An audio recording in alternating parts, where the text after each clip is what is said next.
Now, as gunshots echo across the wind-swept, snow-covered reaches of the wild Northwest, Quaker puffed wheat and Quaker puffed rice, the breakfast cereal shot from guns, present the challenge of the Yukon.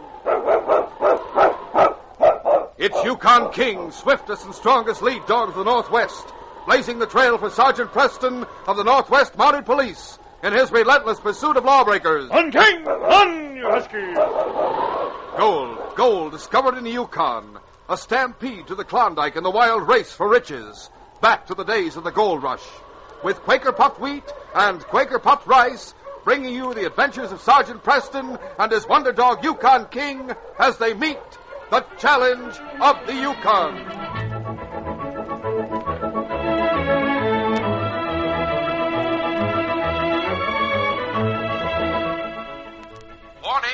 Calling all fellas and girls.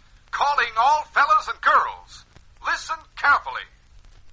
Nutrition authorities say breakfast should furnish from 1/4 to 1/3 of the day's total food requirements. Teacher says eat a good breakfast. And Mom says eat a good breakfast. Fellas and girls, there's good advice. Eat a good breakfast. And you can't go wrong if you eat plenty of cereal, fruit, milk, bread, and butter. So tomorrow, enjoy a delicious bowl full of Quaker puffed wheat or Quaker puffed rice topped with milk and fruit. There's no beating this eating. Talk about tasting swell. Boy. What's more, for extra health benefits, crisp, tender wheat or rice shot from guns has restored natural grain amounts of vitamin B1, niacin, and iron. Yes, and talk about flavor.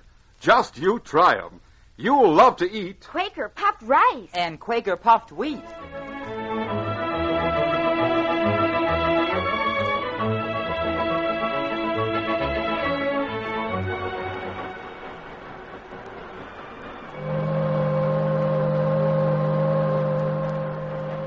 It was a sharp, cold evening in early October when the river packet Lady Bell made its way on the last trip north to Dawson.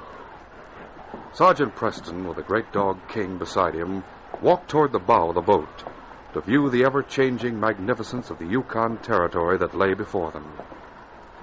As they approached the rail, Preston noticed a young man and woman standing close and gazing intently at the shimmering northern sky.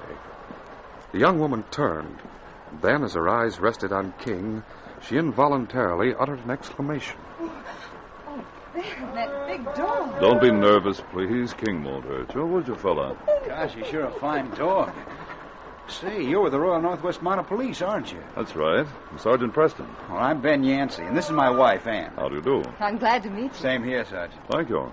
You, new to the Yukon? Yes, we are. We had a little store down in Juneau, but we sold out and we're going to Selkirk. I see. You'll be getting there just before the winter sets in. I know. Frankly, I'm not too happy about going to Selkirk. The idea was kind of sudden. Oh, you'll get used to it, Ann. You see, sir, I inherited a gold claim. That's why we're going up there. Oh, really? Yes, an uncle of mine went up there 2 years ago. He died last month and left his claim to me. Ben had a letter from a lawyer in Selkirk saying the claim had been willed to him and it was necessary to come there to settle things. Well, I hope for your sake, Mr. Yancy, that it's a prosperous claim. Golly, I hope so, too. We didn't get much for selling our store in Juneau, and we've about used up all of it making this trip. I see. I haven't stopped at Selkirk since last spring, but going after my dog team now in Dawson. And I'll head back through Selkirk. I'll look you up then. Be about 10 days from now. Good. We'll know more about things then, Sergeant. Yes, and we'll be very glad to see you again. We won't know anyone there in Selkirk. Oh, by the way, I know quite a few people in the territory. Perhaps I knew your uncle. Say, we're nearing Selkirk now, Ann. Come on, we have to get our things together. Yes, we'll soon be docking. Oh, let's hurry, Ben. Goodbye, Sergeant. Goodbye, King. Goodbye, Sergeant. Bye. See you again soon. Arriving at Selkirk, Ben and Ann Yancy left the boat and went to the hotel. The following morning, they walked the short distance to the office of lawyer Frank Davis, who had written a letter to Ben. Oh, I hope Mr. Davis is in his office. We'll soon know. Come on. Are you Lawyer Davis? Yes, that's right. Say, you must be Ben Yancy. That's right.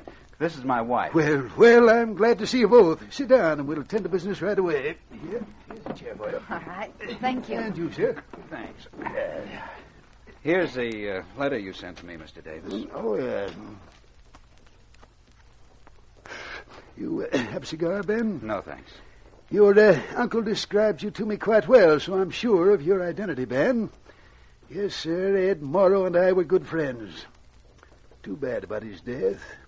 Pneumonia it was that took him off. Oh, poor Uncle Ed. Of course, he was getting along in years, but he was wise enough to make a will, and he appointed me to take care of things and get it settled. How long will it take, Mr. Davis? We can settle things right away, Ben. A couple of papers to sign, that's all. This tin box contains what cash and personal effects your uncle left. I'll open it. It contains his watch and chain and $50 in cash, as you can see. What? $50? That's right. Of course, there's the gold claim. I'll take you out there right away. But we thought if he had a gold claim, he must have left more than $50. I'm sorry if you came up here with the wrong impression. Perhaps I should have been more explicit in my letter. Of course, there's a cabin out there to live in with its furnishings. How far is it from town? Oh, about 5 miles east of here, Mrs. Yancy. But gosh, I don't have much left after our trip, and we wouldn't have any transportation there either. You'll need a sled and dogs, I suppose. I may be able to arrange so that you can get them if you decide to stay. Ben, what are we going to do? We can't make a living at that claim if your uncle got so little from it. I know. But I guess there's nothing we can do now but try it. That's the spirit, Ben. Here, sign these papers, and then I'll get horses and take us out to the cabin. Ben signed the papers, which showed that he had received his legacy from the lawyer. Then, leaving Selkirk on horses, the three of them soon arrived at the cabin. Oh, there. Oh, heavens, is that the cabin? Well, that's it, ma'am. You'd better look around. Gosh, it's pretty weather-beaten. Here, honey, let me help you. All right, thank you. Oh, it needs repairing. I'll unlock the door.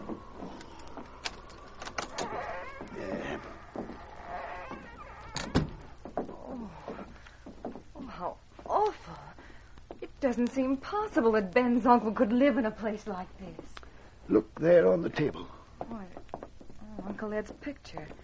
Like the one he sent us. I guess this was his place, all right. Golly, Ann, I don't know what to say. If I had the money to take you back, we wouldn't think of staying. No need to feel like that, Ben. I tell you what. You stay here a couple of days or so and look things over. The claim is out and back. Oh, but we haven't food and Well, I stocked a bit of food in here knowing you'd be along on that boat. There's enough for a few days or so. Gosh, Mr. Davis, I wish you had told us what to expect. Yes, I guess I should have. I'll tell you what. Stay here a few days. I'll leave 2 of the horses with you. Then if you don't think you can make a go of it, maybe I can find someone to buy out the claim. For at least enough to get you back to Juneau. I'm sure I can get a few $100s for it. Well, that's awfully kind of you, Mr. Davis, but we can't Now, let say you... no more about it, Mrs. Yancy. I feel a bit guilty about this matter, and I know I can push through the deal in time for you to take the return boat at the end of next week for Whitehorse. That is, if you want to leave. Well, we'll stay a couple of days, and like you say, look things over. Good. And if you decide to go back, just come on into town and let me know. There's a shed out back where you can stable the horses, Ben. They'll be safe there from the wolves. Wolves? Well, now, I shouldn't have frightened you. As a matter of fact, the wolves won't bother you around here, at least until after the snow sets in and they get hungry. Well, I'll get back to town now. Thanks for everything, Mr. Davis. Well, that's all right. And if you want to see me, just ride on into town. Goodbye to you. Ben. Then what are we going to do? No, honey. Take it easy. Let's give it a try. Maybe there might be gold in the claim. Who knows? If things don't work out, we'll accept his offer and go back on the boat. That afternoon, Ben went out and looked over the claim. Even to his inexperienced eyes, it showed little promise. Yet he was determined to give it a try. He found no tools with which to work, so taking one of the horses, he rode into town to the trading post. When he entered and approached the counter, the old storekeeper looked him over critically. I want to buy a pick and shovel. Oh, a pick and a shovel, is it, huh? Sure, and you're new here, aren't you, mister? That's right, I am. Well, I'll get the things you want. When did you get into Selkirk? There you are. Like I just said, when did you get in? Came in on the boat last night. Oh. Well, that's $10 for the pick and 10 for the shovel, mister. Oh, well, there it is. My name's Mike Rooney. What's yours? Ben Yancy. Ben Yancy, eh? You fixing to work a claim? Yes, my wife and I have a claim about 5 miles east of here. 5 miles east, you say? Great day, you don't mean that worn-out claim where that cabin is, with the porch roof rotted off? Yes, that's it. Well, now, I hate to get you down, son, but an old sourdough gave up that claim some time ago. It's a dead claim. I hope you didn't put any money into getting it. No, it was left to me. Well, that's sure something to leave to somebody, all right. And you'd better not waste your time trying to work that claim, Yancy. Is there anything else? No, thanks, that's all. I'll be in again. Goodbye. Goodbye, son, and good luck. You'll sure need it.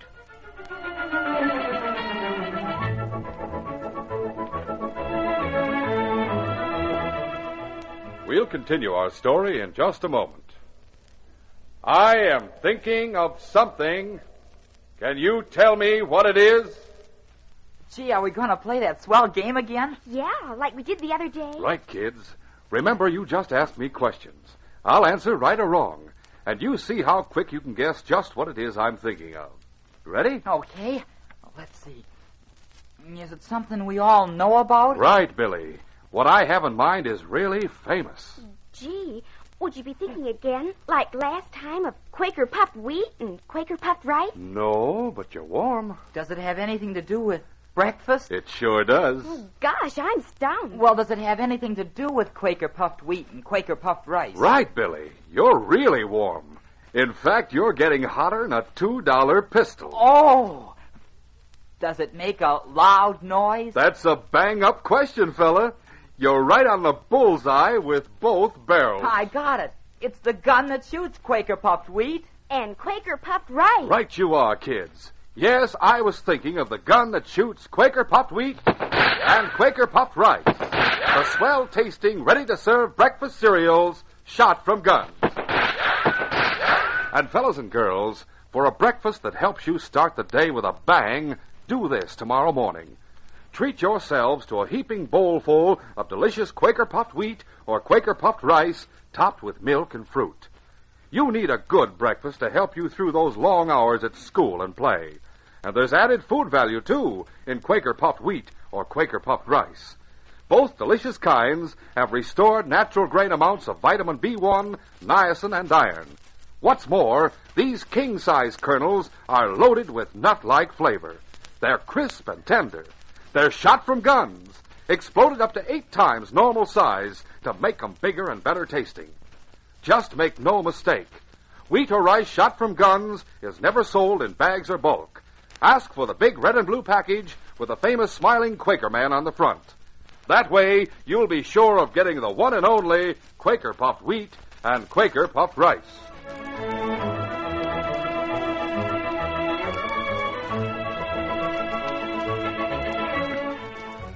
Now to continue our story.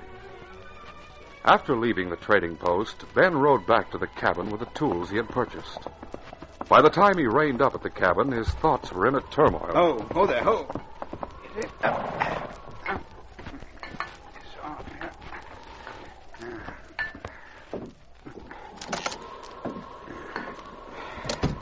My I see you both determined we need to work the claim then. Maybe after all we might... Hey, I'm not...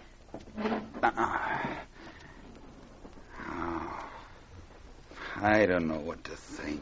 What do you mean? Well, the way the old storekeeper talked when he found out we had this claim out here. What did he say about it? That's just it. I don't understand it at all.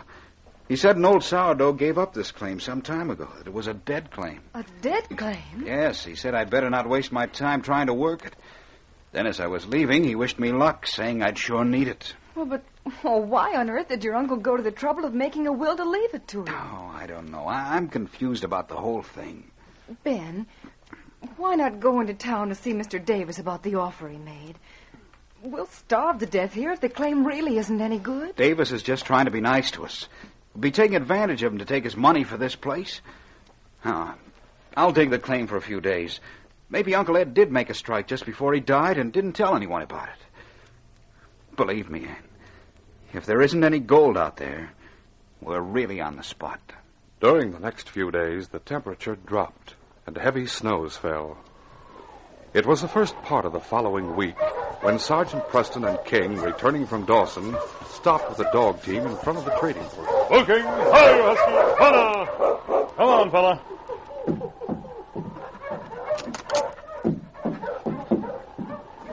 Hello, Mike. Well. Sergeant Preston and King. It's good to see you again. King's glad to see you again, Mike. We haven't been here in Selkirk for some time. Sure, and we missed you too, that we did. Well, what brings you here now, Sergeant? I stopped in town to see a young couple I met on the boat. Maybe you can tell me where to find them. Well, now, maybe I could if I knew their names. Ben Yancy and his wife. Ben inherited a gold claim around here, he told me. Ben Yancy. Say, now, there was a young fella by that name come in here a while back. Bought a pick and shovel. Oh? Poor chap. He sure looked downcast, and I told him about the claim he inherited.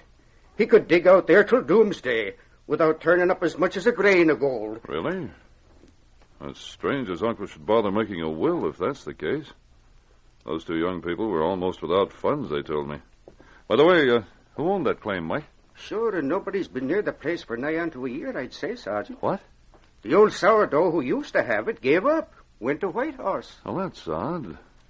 Ben told me his uncle died about a month ago and left everything to Ben. The only one who's died around here was old Ed Morrow. It was a little over a month ago. Ed Morrow. He owned a nugget mine, as I recall. That's right. Now, if it was something like that the Yanceys inherited, they'd really have something. Yes, Mike, is there a lawyer here in town now? Sure is, Sergeant. Fella named Frank Davis. Oh, him and Morrow was thick as two peas. That they were. I see. Thanks, Mike. You've given me an idea. And if I'm right, King and I will have to move fast. Come on, boy. Let's go, King. Meantime, while Sergeant Preston and King were at the trading post, a man hurriedly entered Lawyer Davis's office. Well, what's your hurry, Hank? The wolves chasing you? You better stop puffing on that cigar and listen to what I have to say, Frank. Well, what is it? I just saw Sergeant Preston and his dog go into the trading post. What about it? If he should happen to run into that fella Yancy, he might ask questions, seeing as how Yancy's a stranger around here. You better do something about closing that deal, and quick. Yes, I guess you're right at that. If I can get Yancy to sign over his claim to me, I'll be safe. Yeah, but the fool's still trying to work that dead claim out there. I thought he'd give up now and come in and take up your proposition. So did I. The only thing to do now is take the paper and the money and go out there. You better do some fast talking. The last boat south gets here in the morning, and they ought to be on it. I'll talk them into it. After they sign, I'll take them by a shortcut over to your place near the nugget mine for the night, and then see that they take the boat in the morning. Better go out back, get your dog team together, and head for Yancey's. Yes. Better follow the back trail out of town, too. Since you're fairly new around town, that Mountie might ask you some questions if he met up with you. All right. I'll take the paper with me. I'll put on my parka and get going. Now, lock up the office after I leave, and then keep your eyes on Preston. Davis left by the back way, and it was about 5 minutes later that Sergeant Preston and King stopped out front. Hank, who was just about to leave, heard Sergeant Preston stop. He sat down behind the desk and waited. Well, Sergeant, come right in. Thanks. Are you the lawyer, Frank Davis? No, Davis is out of town. Went to Dawson on the last boat on business. I see. Well, that's possible. As I remember, several people did get on here at Selkirk. I was on that boat, but I don't know Davis by sight. Oh, too bad. If you had any business with him, you could have talked to him then. Yes. You sure Davis went to Dawson? Oh, yes, I'm sure. Sorry I missed him. Oh, by the way, can I offer you a cigar? No, thanks. I don't smoke them. Neither do I. Well, then why did Who you... are you and what are you doing here? I'm Hank Greenway. I sort of look after things here while Davis is away. Besides playing office boy to Davis, what else do you do around Selkirk? Now, listen here, Mounties. No, you listen to me. Quiet, King. I've seen you around town before, and I happen to know you're office manager for the Nugget Mining Company. Well, what if I am? You told me you didn't smoke cigars. That smoldering cigar butt there tells me someone left here in a hurry just before I came in. You lied about Davis being in Dawson, didn't you? Now, see here. You have no right to I'll come take in. a look out back. Now, wait a minute. Watching, King. This is what I thought. Davis evidently left in a hurry with his dog team. I have some questions to ask him, so I'll trail him. As for you, Greenway, might want to ask you a few later. So stick around town till I get back. Come on, King. Up front, boy. On, King! On, you huskies! Once more it had begun to snow heavily. And not knowing where Davis was heading, Preston and King were slowed a bit as they tried to follow his trail in the storm. In their small cabin, Anne and Ben Yancy glanced at each other as they listened to the moaning of the wind outside. Ben, the last boat for Whitehorse leaves here tomorrow. I know, but if this storm keeps up, we couldn't use the horses to get to town. Oh, but maybe if we left right We now... couldn't chance it without a dog team, Ann. Oh, I guess I've been a fool not to have gone in and accepted Davis's offer before this, but I felt I that know.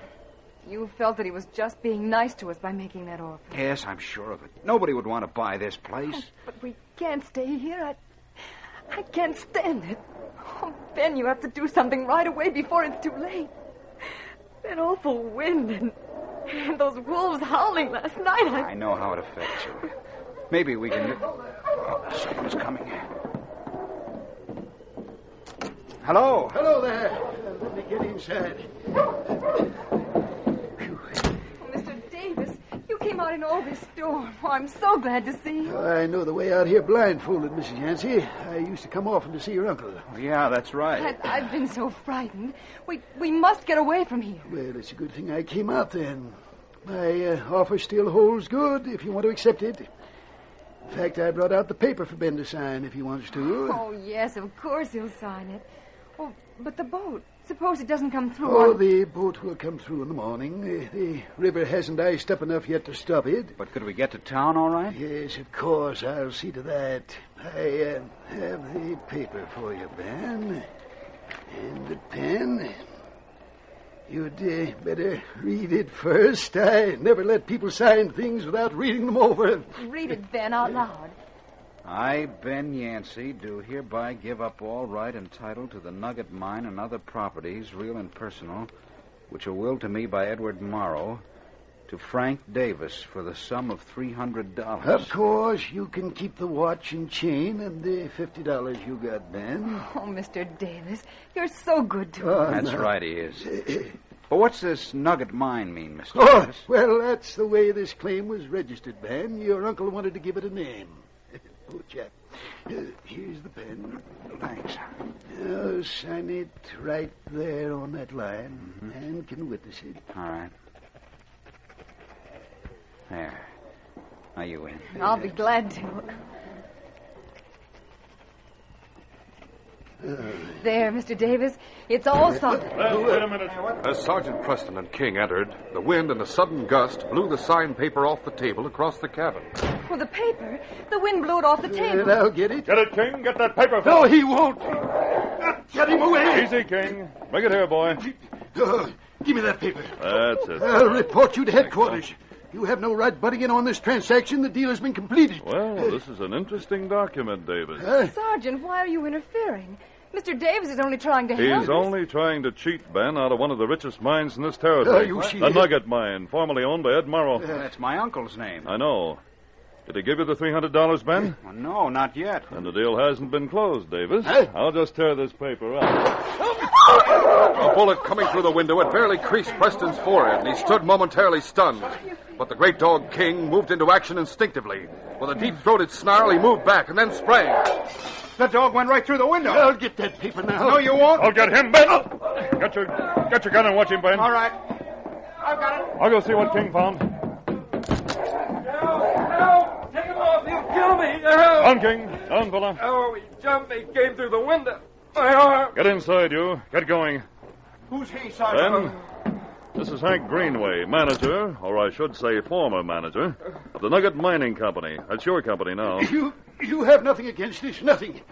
They both signed that paper of their own free will. As a lawyer, Davis, you should know the charge of attempted murder of a member of the Royal Northwest Mounted Police will stand up against both of you. Not to mention your attempt to take over the Nugget mine by your trickery. You're both under arrest. Oh, wait. I had no knowledge that Hank Greenway followed you out here to shoot at you. You told me to watch that, Mountie. You're just as much to blame as I am, Davis. We'll let the court decide that. Oh, does all this mean that Ben did inherit something worthwhile, Sergeant? Yes, Mrs. Yancy, it does. Besides the Nugget mine, Ben inherited a large home in Selkirk if you want to stay there. Oh, Ben, now we won't have to go back after all. If you hadn't been such a slowpoke, Davis, you'd have got them to sign that paper long ago. Shut up. Good thing they didn't get you to sign it sooner, Ben. Both you and Ann might have suddenly disappeared. I've met men like Davis before, a disgrace to a fine profession. We'll probably find he's been disbarred. You think you're smart, don't you? If it hadn't been for that dog, Hank could have finished you off with another shot. Luckily, King was here, though, Davis, and he outsmarted both of you. Oh, and when I think how close you came to being killed, Sergeant, it makes me shiver. I deserve that creasing as a lesson, Ann. As a lesson? Yes. I should have known Greenway would follow me out here from town. Gosh, I think you were plenty smart to figure things out and follow Davis here, Sergeant. Oh, thanks, Ben. But let's admit that King saved the day, that because of him we can say this case is closed. Hey, fella?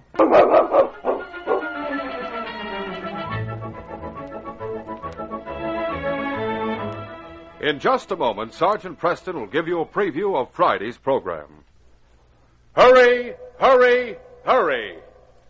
Yes, fellas and girls, hurry and re-enlist in the Junior Red Cross. Be first to sign up again this year. Do your part to help the Junior Red Cross help other kids who don't get the breaks. Kids in hospitals, in orphanages, in foreign countries, and in our own country. Yes, do your part. Re-enlist in the Junior Red Cross. Join up first thing tomorrow. These radio dramas, a feature of the Challenge of the Yukon Incorporated, are created and produced by George W. Trendle, directed by Fred Flowerday, and supervised by Charles D. Livingston. The part of Sergeant Preston is played by Paul Sutton. They are brought to you every Monday, Wednesday, and Friday at the same time by Quaker Puffed Wheat and Quaker Puffed Rice, the breakfast cereal shot from guns. Listen Friday when Sergeant Preston and Yukon King meet the Challenge of the Yukon in the adventure of Shadow. Shadow was the name of a fine dog owned by Constable Drake. King and I found Shadow beside the body of his dead master. That was the beginning of a manhunt. The killer's trail was blazed by acts of treachery, and when that trail divided, we found a problem that could never have been solved without the able assistance of King. Be sure to hear this exciting story Friday.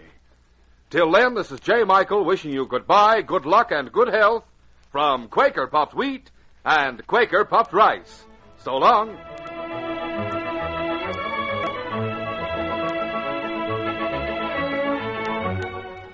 For a delicious hot breakfast, eat Quaker Oats. The giant of the cereals is Quaker Oats. Yes, the giant of the cereals is Quaker Oats.